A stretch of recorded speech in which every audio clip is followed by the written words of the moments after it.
Facebook. Facebook, you crazy. Listen, there was an app update on Facebook mentions today. So, you know, every now and then it goes wrong. Gotta love it, because it at least allows us to do this. Right? Right? So, you know. Right? We're so funny. You know, people can be mad about Zuckerberg and whatever Facebook has done and how social media ruins people. It's pretty awesome. But it does allow us to sit here and chat by the fire with a glass of wine. It's actually amazing. That's almost done. And answer questions and chat with you all. You would be able to do this. So, this is great. So, now it's just more open Q&A. We got some breastfeeding and pumping stuff accomplished strongly earlier in the evening. You know, just... Somebody asked before about postpartum binders. Postpartum binders. And I'm just thinking of a time where you wore that binder and you looked so fabulous. Listen, it's called the Cinch wrap. The Cinch wrap. And the Cinch wrap is my favorite postpartum binder. Can we explain what a binder is? A binder's, you know, kind of like what's it called? It belly bandit. It's like that, but it's like you wear it to. People think it helps you concentrate more on support, like down in your nether regions. Some of them you can even pull down over your hips to help your hips compress a little bit more. But what is very strong about the Cinch wrap, a lot of people don't know, I put myself through college sewing in a costume shop. I used to sew corsets. I know how to sew. Thank you very much. But the Cinch is actually built like an undergarment. It's built like a corset. There's boning in it. So it's not like Kate Winslet, like, you know, Frances McDormand. The money's almost gone, Rose, the money's almost gone. Do you want your mother to have to work? It's none of that. But it is a bit more gentle, but it is completely 360 degrees of compression. And I have actually worn one. I'm going to post that video. For how? I wore it for what, an hour and a half that night? Yeah, great. You were like, your back felt better. You could feel like it's incredible. You feel the support, but it doesn't. With a lot of the other like postpartum binder and wraps, they rise up and dig into your ribs and they suck. Cinch wrap. Where it's at. The whole reason that you want to wear a postpartum binder, and in other countries, in other places, other cultures, they do this with they wrap and they bind after delivery. It's not something that we typically learn here in this country. Like, we're not sent home from the hospital and told to wear a binder. But you know, the stomach muscles during pregnancy separate and they rip apart, and that's where you can actually feel a hole. If you've just given birth, feel between right here, and you'll feel that there's actually a hole between the muscles, and that needs support in order for all those muscles to heal and go back together. It's called a diastasis. And so wearing the support is going to help so much, and especially if you've had a C-section, you should be like leaving the hospital wearing that, because it's going to help you move better. It's going to help you walk better. It's going to help you go from sitting to standing without pain, or moving quickly around. And the more you move, the better you're going to feel. Some people actually sleep in them because after like surgery, it's hard to roll over even because of the pain. Oh, that's interesting. So wearing them while they're sleeping, you can do that. You just don't want to wear it too tight. Well, it's like back when I was dancing. That's my background. I was a musical You theater could wear performer. it for like a year, even 6 months. I used to wear this awful thing called a dance belt. Okay, and if you can imagine what a jock strap is, it's not. But it is that kind of hold in the front, but instead of if this was a butt, the jock strap goes this way, a dance belt goes straight down the middle. It's not cute. The thing's like as big around as your pinky. Oh God, like the wedgies, like a G-string? Suck. The wedgies suck. No, it's like this big around. It's not just a G-string. It's like elastic, so it holds you in, so you don't injure yourself and like whatever. But a dance belt, because it has this big high waistband, it makes you concentrate on your core and like support and all that. So it's the same idea as that kind of binding to thing. hold it like together. You focus. Yeah. I just talked to you about my dance belt. I did 5 productions of Cats. You gotta wear a dance belt. Hey, Do you want to wear a dance belt? There you go. And the answer is no, you don't. I'm just saying. There's your answer. No, we don't. Yep. Imagine if this was a butt. Imagine if this was a butt. That was the best thing. That was the the whole worst. night. That's the worst thing. That's. Do you have to be an RN before becoming a midwife, Shari? If you want to be a nurse midwife, which is a certified nurse midwife, which is what I am, then yes, that's a registered nurse first. But there are also practical midwives that go a different route than the nurse midwife. But a certified nurse midwife is actually a registered nurse. People are asking about the brand of the Cinch wrap. The brand is Cinch. Cinch. C-I-N-C-H. Cinch wrap. It's in a pink box that tapers out like a nice corseted waist. It's, you know, whatever. They're the best.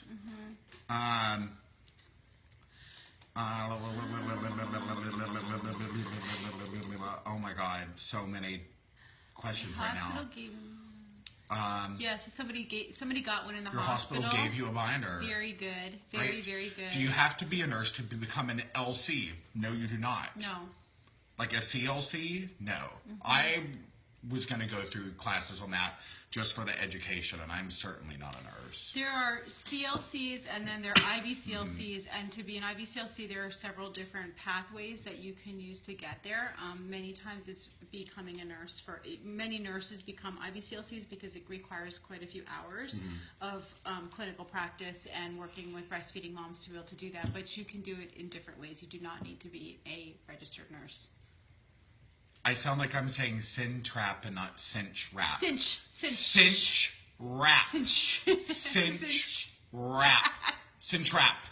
I'm going to mispronounce it because I mispronounce it all the time. The kind system. I think it is actually a brilliant system for breast milk storage. Basically what it is a screw top. So you put it into your pump. And it comes with adapters for different style pumps. You pump directly into the bag, screw it shut, and then it comes with a rack where you freeze the bags flat. So it freezes evenly.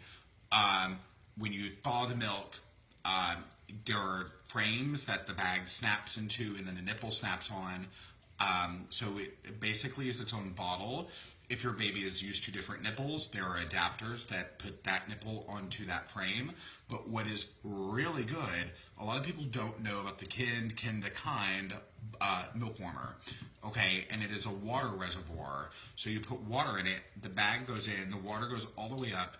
Heat, do you know about this one? No. It's the best. Heat, what is it, 76 degrees is what the breast milk should be temperature-wise? I'm going blank. Is it 76, 77, 78? Yeah. Whatever the standard temperature is before you like start to kill nutrients and stuff. Yeah. Room temperature. The water goes all the way up. Okay. Then once the breast milk hits that temperature, the water goes down. So instead of you being worried about warming your breast milk on the stove or like whatever, and like, oh, the kids are going crazy, and you run away and you come back and it's overheated, you don't have to worry about overheating the thawed breast milk at all with that warmer. It's great. I want to actually show you guys something. Hey, Joe, can you get the box from my office? Yep. I want to show you something. Because as we're talking about milk storage, I want to show something really cool that we have. And, you know, because even Flow Feeding, we did the last hour with them. And they have some awesome milk storage bags. And there's something new it's a brown box that just came in. But, you know, what's really awesome is being able to, one of the things that happens when you're storing breast milk is that you can spill it. You know, so the transfer from like being able to going from like the container like this, you're pumping into it and then pouring it into the bags, which even Flow Feeding has these awesome bags that have these gussets so they stand up. Their bags are awesome. They're really awesome. And now they just developed, I'm going to rip this open here. Go for it. To you. Is this the first time we've been... Awesome. These aren't really well known yet, are they yet? I don't think so. Okay. This actually is going to screw right onto your breast pump. I love this. Okay. This is new. And what you do is you screw this right on, and then the bag hooks right into there and will hang from here so you can pump directly into your bag. And it's super strong, and it's super awesome, and super easy. That's great. Isn't that awesome? I love it. These are our new bag adapters that go with the feeding bags. Aren't they great? Yeah. Feel that. Oh, that's legit. Eh? I've not even seen these. I've seen pictures. I've not seen these in person yet. Just so you can see. Clip, clip, clip. Yeah. Clip, clip, clip. And it will go right onto the bag. And unfortunately, I don't have a bag right here to show you. But it goes right onto the milk storage bags. That's awesome. I love this thing. It works really good. It's nice and tight. That's what she said. It's really good. Well, you know, pumping into the bags makes it so much easier to not spill and to have less to wash, too. Yeah. That's why they're asking, you know. Mm-hmm. Yeah, it's very good. I'm looking at, oh my God, I'm looking at.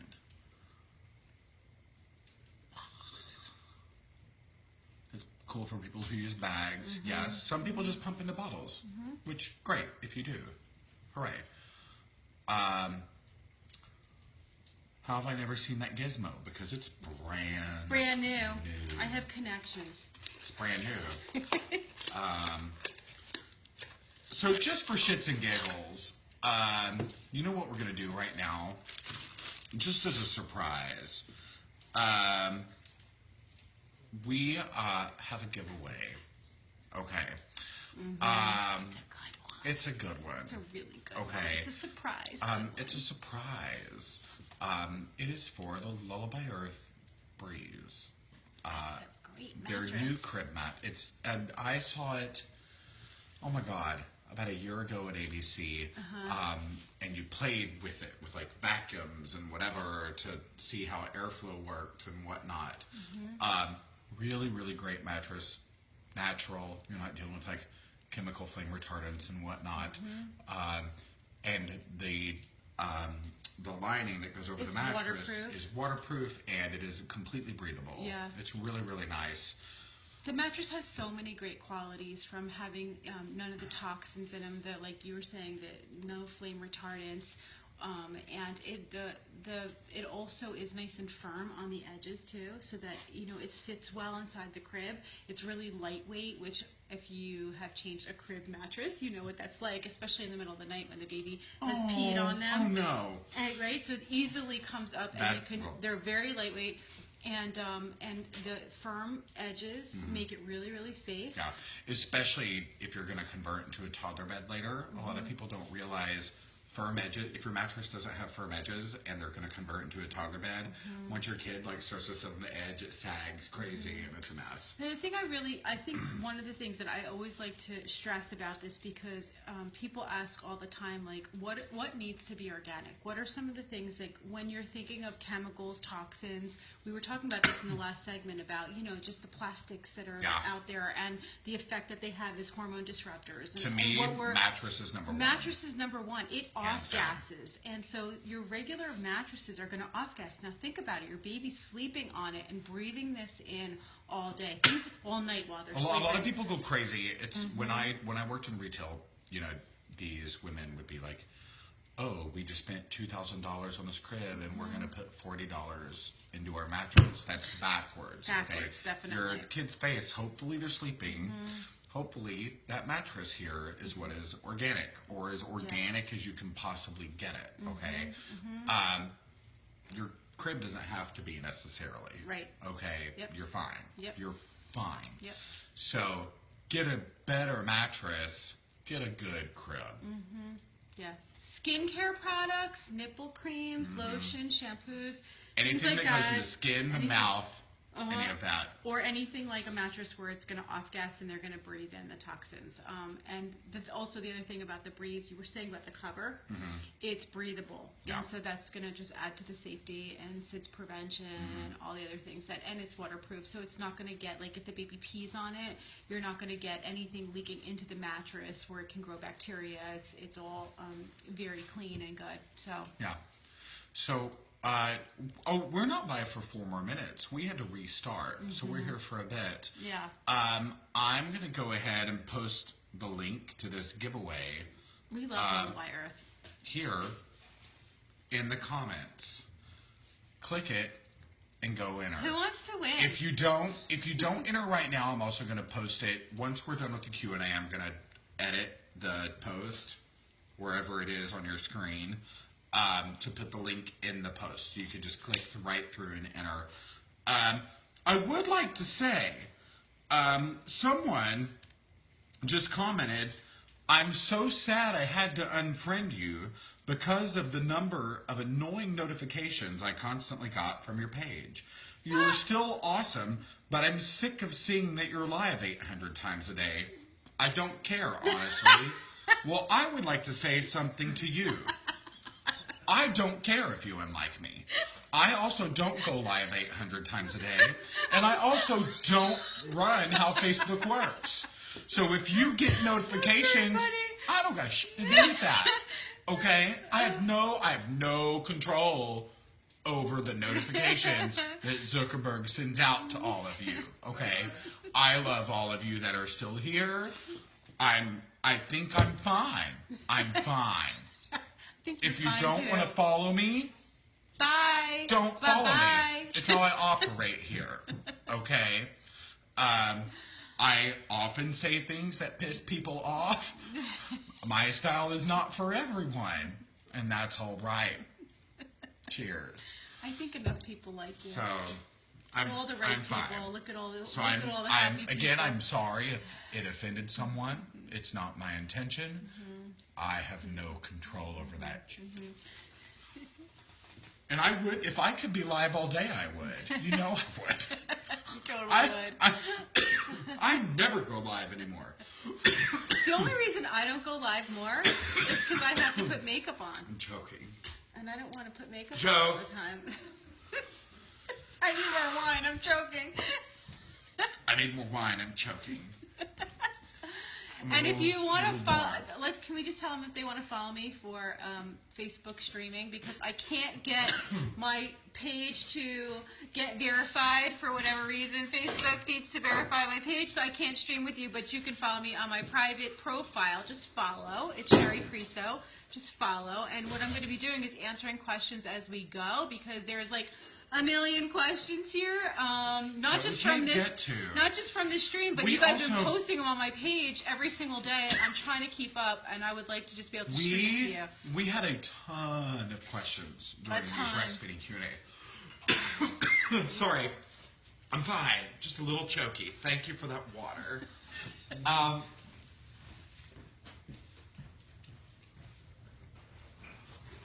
White wine recommendation, all of it. Kim Crawford, Sauvignon Blanc. I don't know why I'm choking. I just totally missed the question I was going to answer because I'm choking and I'm going to die. Because we were laughing about that person not wanting to follow you. Take a break. Oh, that's awful. No, I'm fine. Okay. There's a guy the link is there. Okay. I will repost the link once we are done here. I will put it in the caption of the video. It's lullabyearth.com /win. Win. It's like Powerball. Not too much to drink at all. I'm just choking and I don't know why. Oh, I think because I'm by this fireplace. I don't know. I'm getting warm.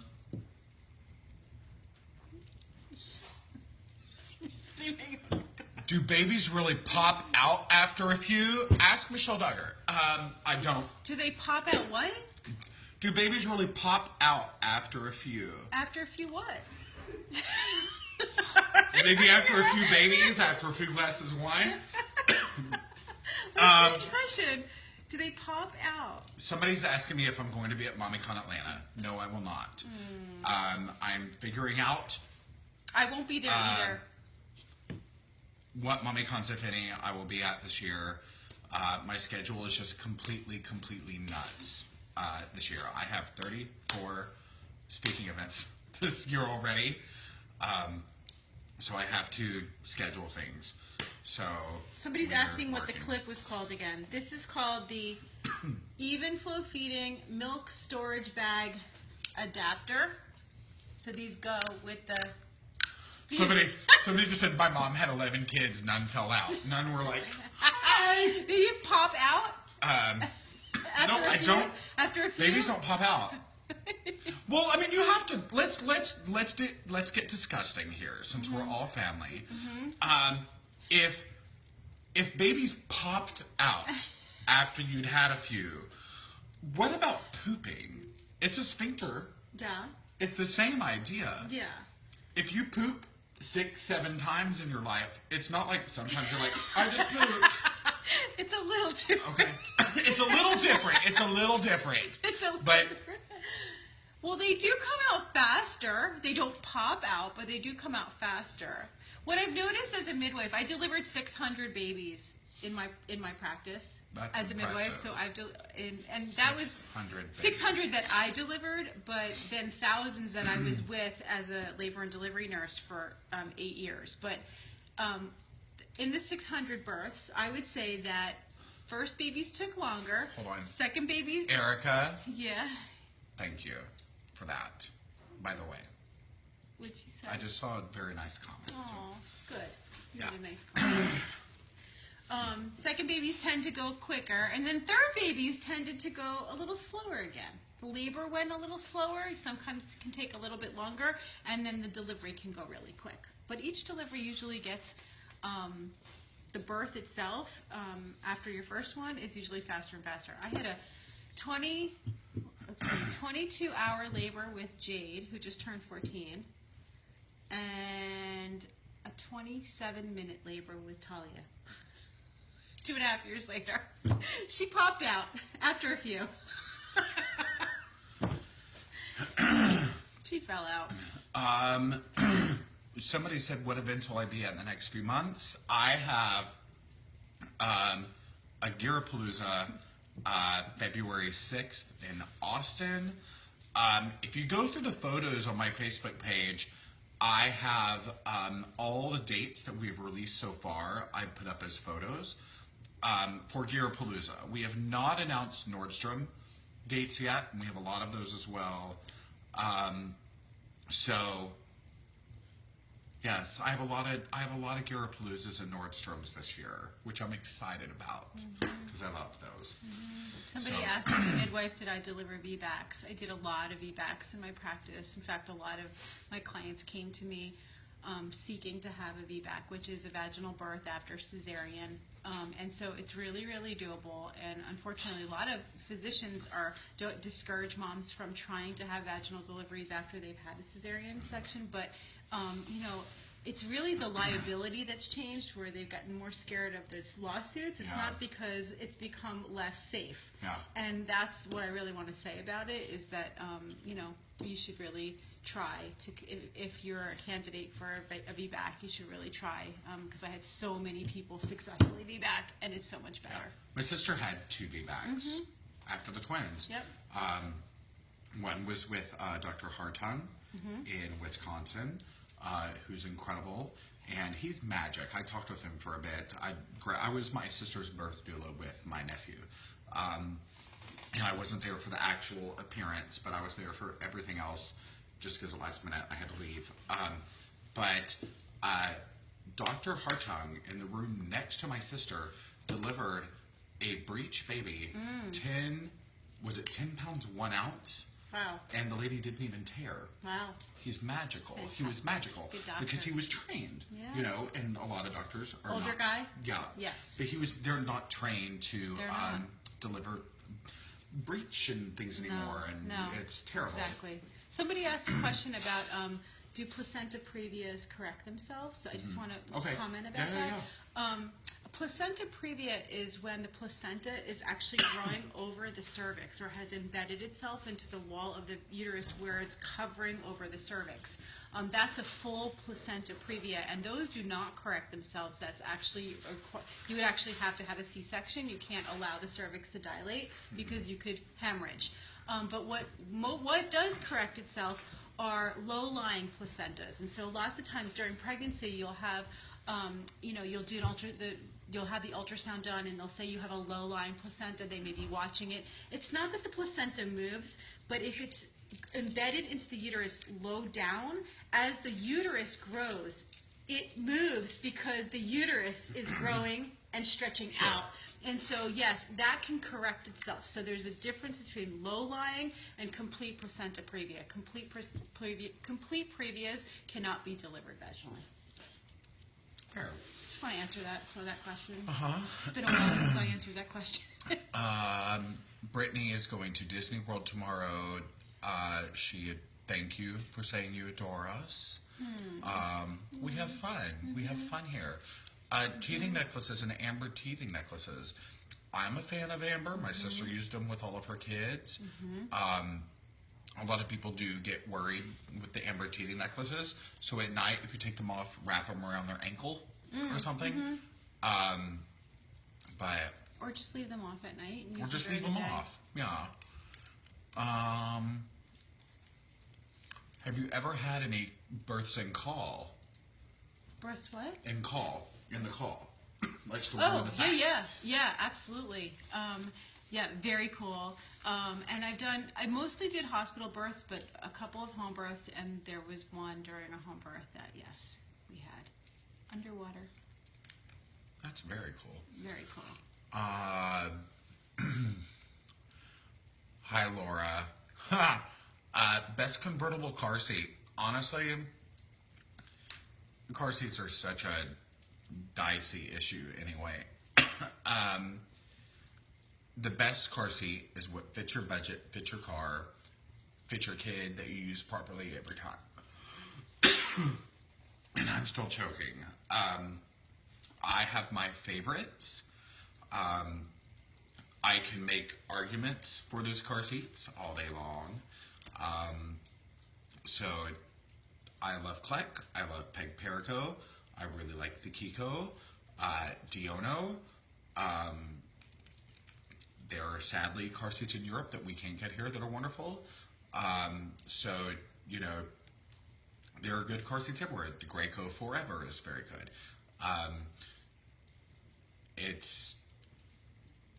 It depends. That's why people write me privately to get my real opinion. So those are my favorites. I wish I could see better, because then I could read these questions easier. Honey will help an itch in her throat. Well, that is why I have a Ricola right now. I don't know what is going on in here right now, but something has We've been scratched. talking for a long Something time. has scratched my throat.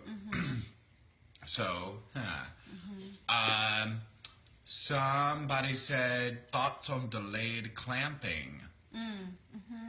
Yeah, I mean, allowing the cord to stop pulsating is going to help the baby's iron levels to be higher, and to allow that extra blood to go into the baby. They get that last bit. Also, it gives the baby it allows for an easier transition, because the baby's still getting oxygenated from the mom even after the baby comes out. So delaying cord clamping, what I also love about it too, is that it prevents baby from being taken away from mom and doing skin to skin, because when you're still attached, they can't really go that far. So just allowing the baby to deliver right onto the belly and skin to skin, and allow the cord to stop pulsating on its own. That's what I would recommend. In case any of you are seeing me do this, it's because normally I carry two phones with me. So I broadcast from one and have my actual phone down here. I forgot it this time. I realized on the train. So I'm using my phone, and I'm like, I'm getting texts from people. It's my sister. I get it. I'll respond when I'm off.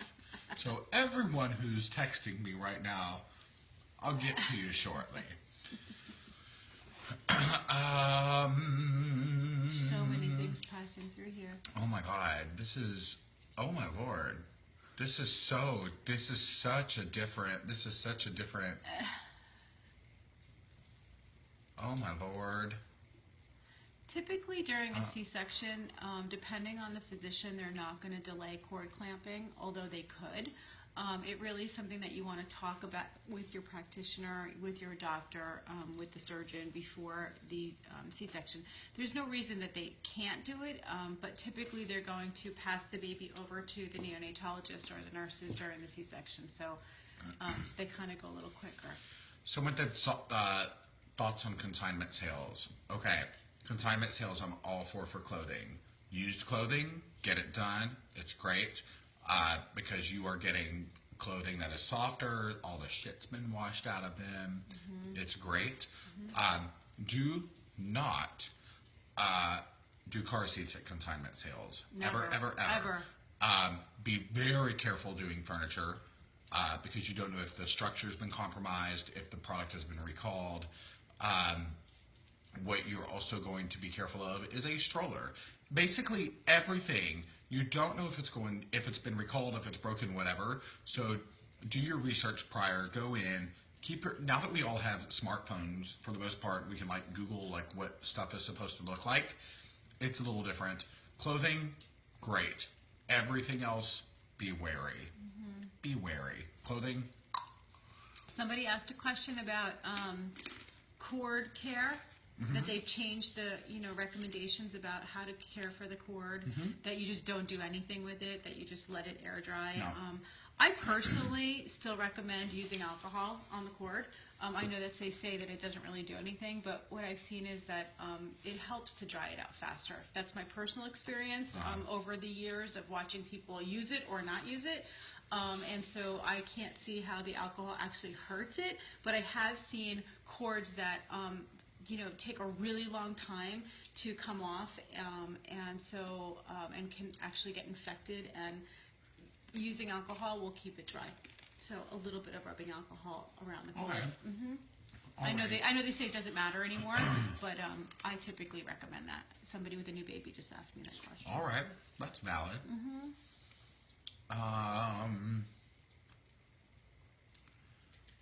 Okay, you found out the McLaren that you bought was one of the recalled ones that eats fingers. I would like to address this right here. The great McLaren recall of several years ago, there's recalls for stuff that's actually wrong, like harnesses not being installed in car seats, etc. Then there are recalls for human error, okay? And when products come out, they not only have to meet all of these crazy standards, but they have to go through what's called foreseeable misuse, okay? And that's like, oh God, could this product be used incorrectly, this and this and this and this and this? Guess what? A stroller has moving parts, okay? God forbid it happens to anyone's kid or you, but when you're folding a stroller up and you're doing whatever, keep your fingers and your kids' fingers away from hinges and moving parts. Okay, that is common sense. Common sense. Doors have that. Cars have that.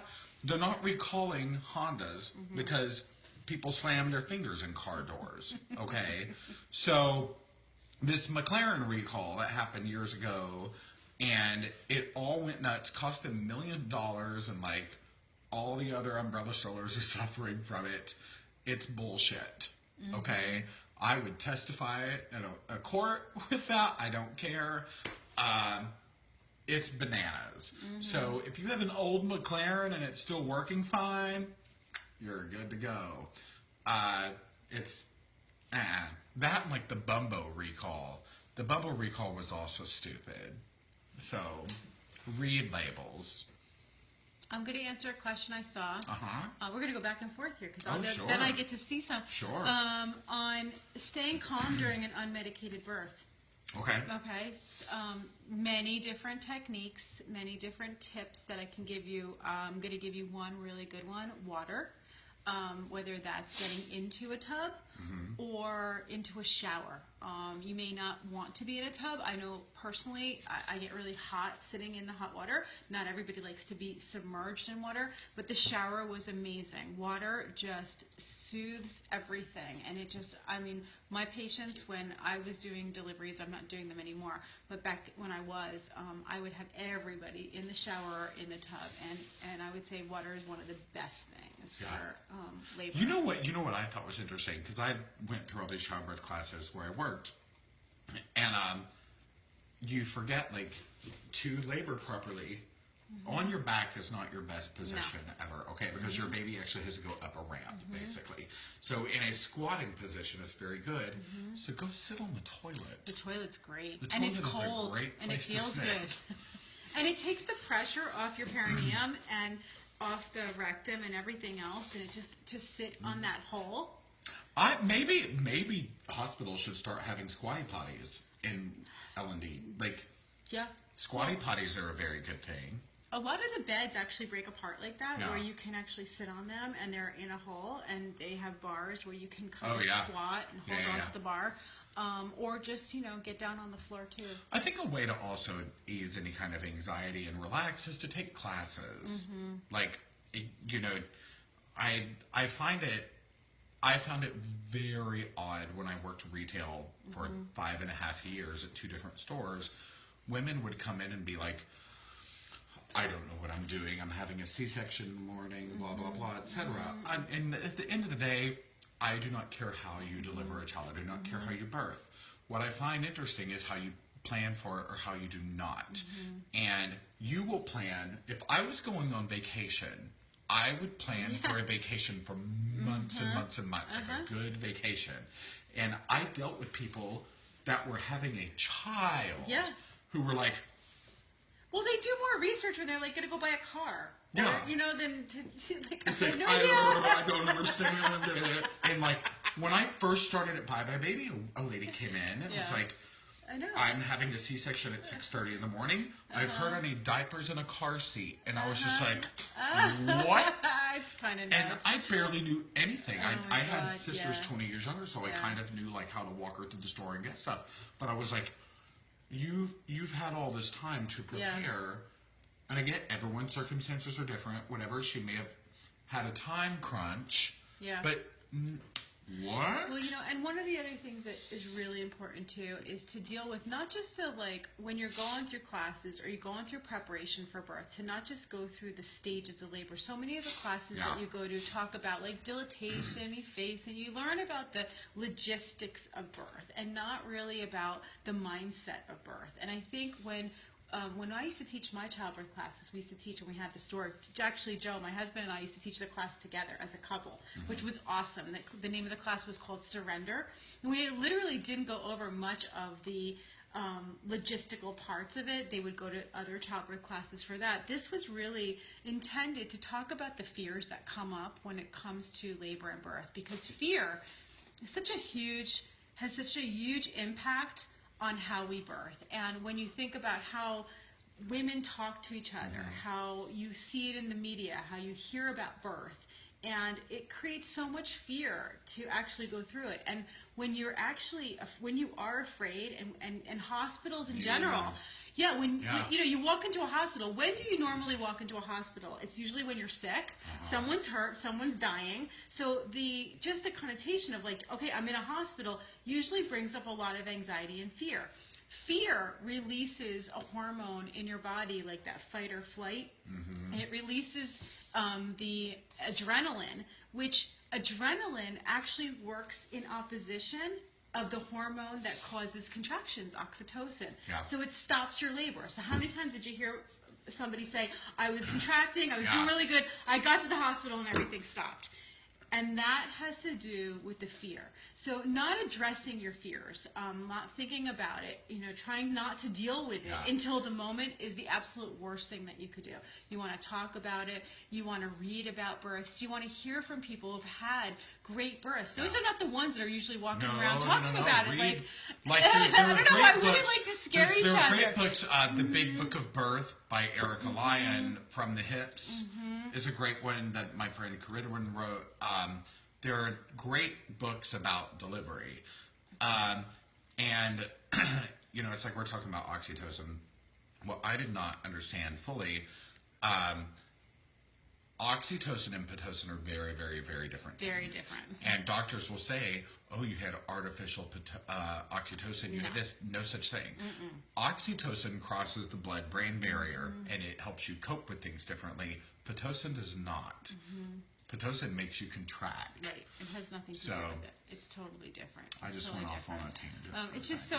I just wanted to say that because I think it's so important. We hear from women who like to freak each other out, and you know, I had 50 hours of labor and blah blah blah, and you don't hear from the women who say, I have never had a more empowering experience in my life. Yes, it was pain, but it was not suffering. There's a difference between pain and suffering. Yes, it was hard work. Yes, I was exhausted, and yes, I've never been so alive in my life. And so these are the things that you don't always hear, and I think it's important to hear those things so you can feel the inner strength that you have, because as women, we were made to do this, and whether you have a C-section or a vaginal delivery or you adopt a child, however you do this, we were meant to nurture these children. And so I just wanted to really say that because I think it's important to hear. Truthiness here at the table by the fireplace.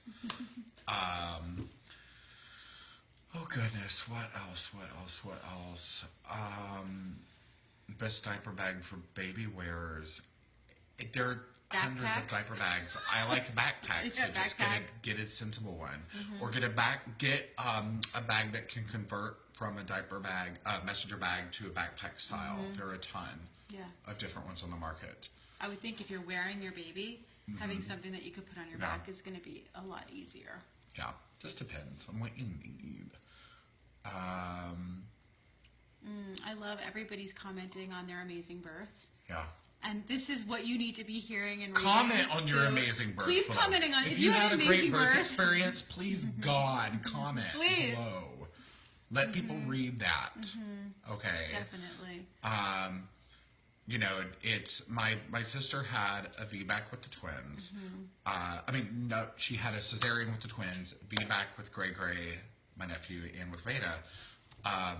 And with Grayson, she was like, this is the best thing I've ever done, you know, and it's a lot, it's work, you know, so, you know, get it done. And, you know, there are reasons to try for vaginal birth. You know, lots of times people are just like, okay, I'm not even going to try. But there are really good reasons. Yeah. One of them that they just did a ton of research they're coming out with now is the whole idea of the baby covered in bacteria from the mother. I know, exactly. It's so important. That's what I was, the bacteria and the head massage of going to the birth canal is what was harped on with me when I went through my classes. Definitely. Because you're not getting this bacteria through a C-section.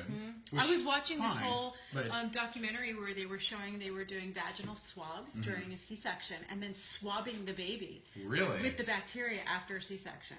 Something to consider, because what they were saying was that it's coating the baby in the bacteria that actually completely gets within their entire system and creates all their immunity for life. It's think about it. Any baby, y'all didn't know I'd talk about this, did you? I didn't even know we were going to get to this. Here we go. But children were never meant to come into this world any other way. It's only through modern medicine that we're able to deliver them. And thank through God C-section. for it when it's needed. Thank God.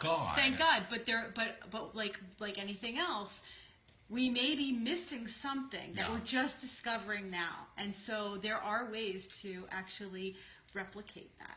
Wow. Isn't that cool? That's very cool, actually. And they were showing that those babies actually had the same bacterial growth within their body. Like, it totally worked.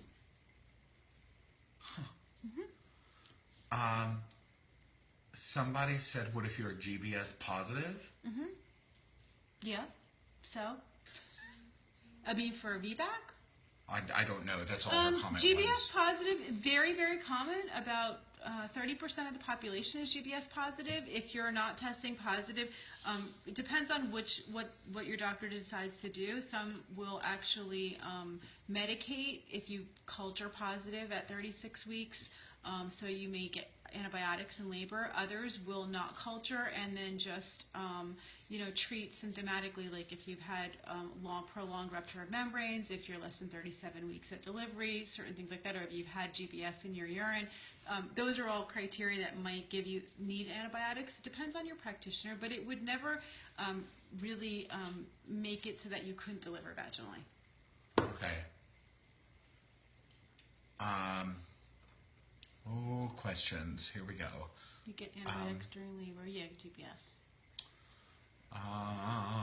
Antibiotics about what? 2 years.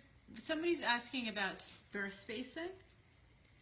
Spacing for VBACs? No, just spacing your pregnancies. Oh, okay. Typically, 18 months is what's recommended. Not that you can't have a baby sooner than that, but what they say is that about 18 months is how long it would takes your body to really recover and recuperate again to carry another pregnancy where there's no increased risk to that second pregnancy or the second baby. Lots of times if you're continuing to breastfeed, you may not get pregnant sooner because the breastfeeding might prevent you from ovulating, but not for everybody. So I would say 18 months is a good spacing.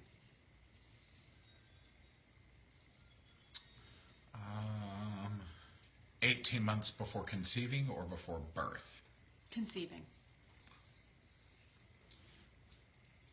It also, and when I would talk to my clients about the spacing as well, I had clients who'd say, I want to have another baby right away. Their baby, they might have a 6-month-old nursing baby, and they're like, what do I do? Because I really want to get pregnant and quick. I want to have my babies close together. And my answer would always be, the 18 months is what we recommend for the health of the second child. But at the same time, you want to give that first baby everything you have, really enjoy it. And even if you're an older mom, where you may be a little bit advanced in your age and you're worried about it, that extra 6 months is not going to make the biggest difference, but it will make a difference to that first child, to give that child be able to breastfeed for the full year for as long as possible, and to space them so each pregnancy has the best chances for good health. Somebody just said if you want a VBAC, advocate for it. I agree with that, because what women and families need to realize is that when you are pregnant and you are finding an OBGYN and whatnot, you are the consumer, okay? It is a consumer-based business, and if you don't find someone that lines up with your ideals about what you want to do ideally, move on. Yeah.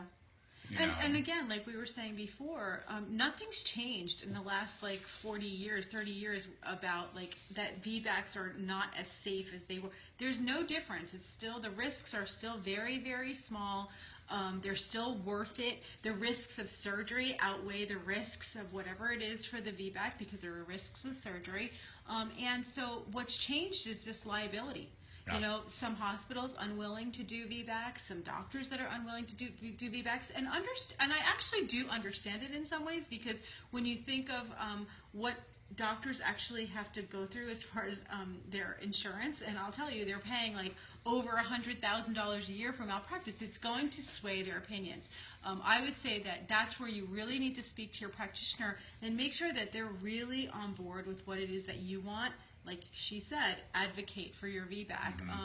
Some will just not want to do it. You should advocate for your birth, period. In all ways. In all ways. And don't wait until you're 39 weeks to have this conversation. Yeah. If you're not getting the answers you want, it's time to switch. I have many friends who have left their practitioners halfway through and been like, as a midwife, I had women calling me and they're like, I'm 38 weeks, is it too late? And my answer would be, is your baby out? No, it's not too late. Come on. Is there an arm out if your baby's still inside, it's not too late. And that's going to be my advice to you. If your baby is still in you, it's never too late. And as a midwife, I had a lot of transfers in, very late transfers, because people would just wake up at 37 weeks and go, holy crap, this is not the person I want to deliver my baby. They're not agreeing to anything that we had talked about early in the pregnancy, and I can see where this is going, and I would get the call like, can I come? Well, like Dr. Hartung, who delivered my nephew, in Minnesota, Jennifer could not have a VBAC. We had to go to Wisconsin. Wow. Which was, it was only like an hour and a half drive, or like whatever, an hour to get there. But the woman who had the breech in the room next door was from Illinois, and she had actually moved down there for the time surrounding her estimated delivery because she wanted this specific doctor. And I know that is not doable for everyone at all. Yeah. Thankfully she could do that for herself. But it was like, like get it done. Well, like you said before, like people put more consideration into what car to buy. They do more research about those type of things. Are you going to the Bahamas, Turks and Caicos? And then they wind up with the same doctor because that was the person you went to when you were 16 and had your first pap smear, so you stayed with them your entire life. That doesn't mean that's the person who's going to deliver your baby. So you really want to advocate for yourself and find somebody good. Yeah. Are DVT blood clots postpartum common? No, they're not common, but it can happen. And what is a DVT blood clot? It's a deep vein thrombosis, so it's a deep clot. What you want to do is avoid elevating your legs after delivery. You keep your legs flat in front of you. You don't put things underneath your knees. You don't elevate the legs. You keep them, and you try to move as much as possible.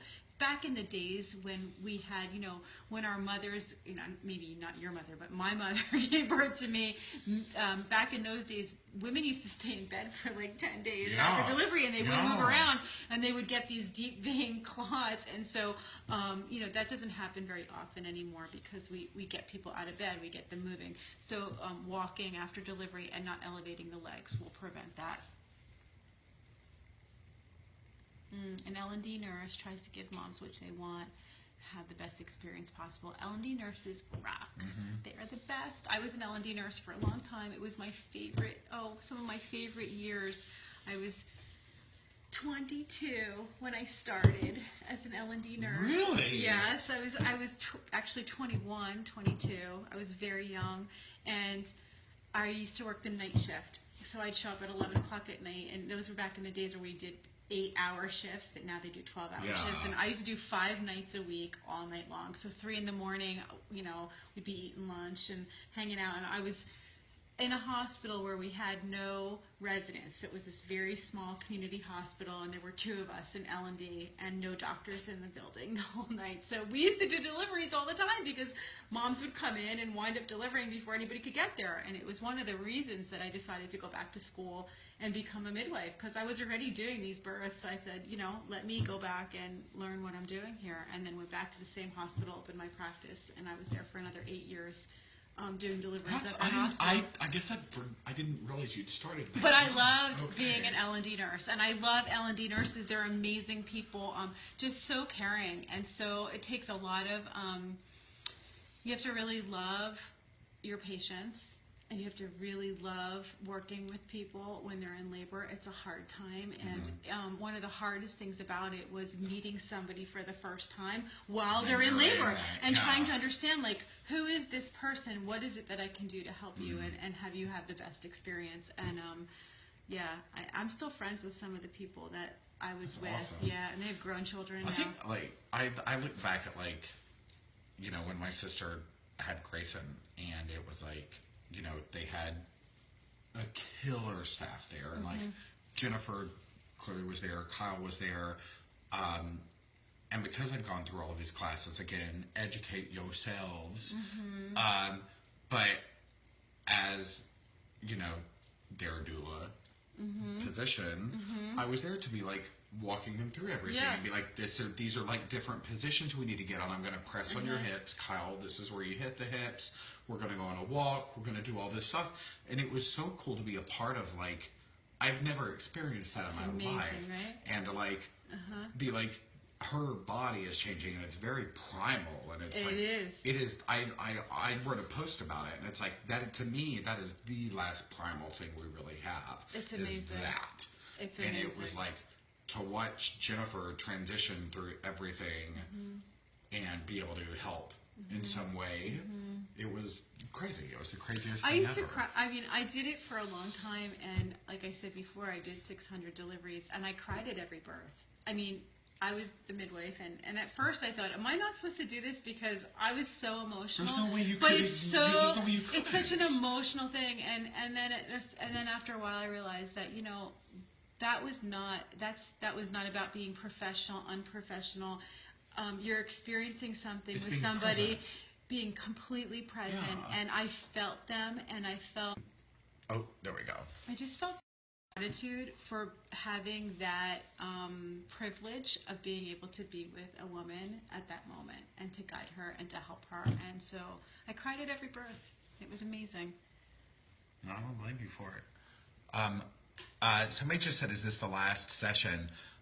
We've been on her for an hour and I'm done. how long now? We've been on her a long time. We're just sitting here talking. It locked up for a second. We just came back. We just came back. Do I know of any online classes for birth? No, but I know online classes for breastfeeding. Yeah. There are DVDs that you can watch about childbirth and whatnot. My sister watched a couple.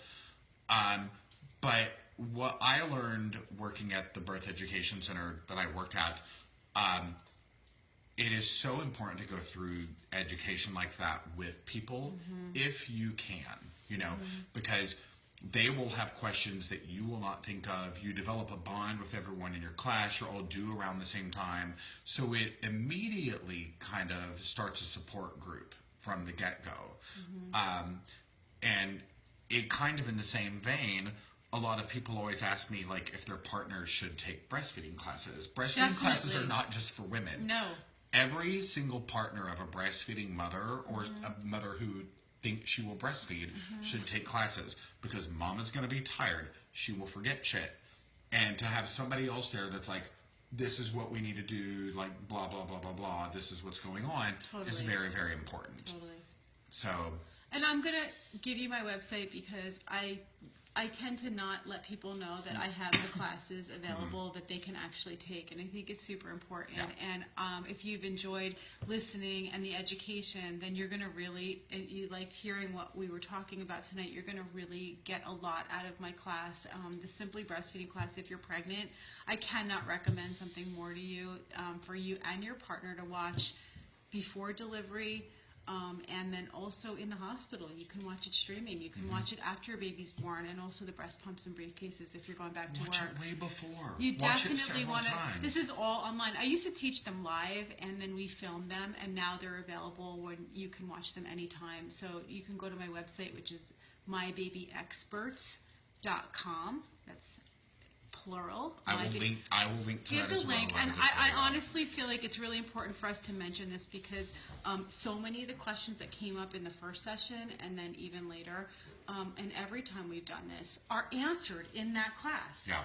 So they're waiting till afterwards, like you said, going in like, I don't know, and then it doesn't work out, or they don't know the basics of like, this is how much a baby eats, and those And things it's like, are just so I important. procrastinate like crazy. I get it. But it's like, I will sit and binge watch Kimmy Schmidt or like Jessica Jones on Netflix. But it's like, this is different. So learn it, watch it, hooray. The thing is, I feel people don't know the information is there for them easily available. That's why I'm saying it again, because I think it's really important that they do now. Yeah. So, yeah, we've Did done. everybody have a good night tonight? We had a great night. I Aside from my enjoyed this. coughing fit. Remember my coughing fit? Yeah, that was awful. That was terrible. Aw. So, I'm yay. glad you feel better. This has been a great night. We We gave away some great prizes. We talked for right? about 3 hours. We talked for a long time. The contest for the Lullaby Earth mattress goes until, I think, Tomorrow? midnight tonight. I'll check. I'll repost the link in the caption. So thank all of y'all for hanging out. This is, how many people do we have right now? 630. Wow. And that's fine. So we love doing these. Thanks for chatting. We'll see you again. Yeah. We'll see you in Denver next Yeah. time, right? Denver. We'll be in Denver, February. We don't know the exact date yet. Nope. But we'll let You'll you know. know. We'll let you know. So thanks for hanging out. We are done. I've got to do a little bit of work before I go to bed. Mm-hmm. So, bless. Be good. Good night, everyone. Good night. Love you guys. Bye. Bye.